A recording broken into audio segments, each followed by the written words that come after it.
Mga kababayan, Assalamualaikum warahmatullahi wabarakatuh. Madayaw mayong adlaw kaninyong tanan. Magandang araw sa inyo lahat. Isang mapagpalang araw sa ating kabataang Pilipino. Araw-araw, nasasaksihan ninyo sa inyong mga screen ang mga pandaigdigang krisis, bagsak bangon na ekonomiya, at gulo sa politika sa mismong sandali na nangyayari ang mga ito.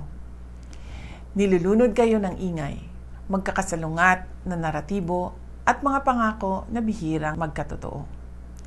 Ang ingay na ito ang nagdala sa inyong henerasyon upang maging lubos na mapagmatyag, mapanuri at laging nakabantay. Ngayong International Youth Day, kinikilala natin ang temang Different Contexts, Common Aspirations. Magkakaiba man ang inyong kinakaharap na realidad, iisa ang inyong mithiin. Ang disenteng trabaho, dekalidad na edukasyon, at marangal na pamumuhay.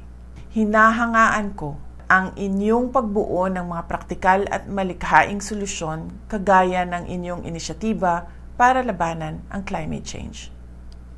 Hindi kayo naghihintay na ayusin ng isang sirang sistema ang sarili nito. Gumagawa kayo ng sarili ninyong espasyo upang humingi ng pananagutan. Our job is to ensure you have the security and opportunities to build the nation you deserve. Your role is not just to inherit the future, but to defend the truth of the present. Patuloy ninyong gamitin ang inyong boses at manindigan.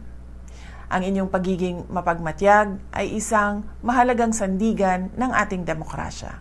Sa ating mga kabataan, mga kababayan, mahalin natin ang Pilipinas. Ibalik natin ang tapang at malasakit.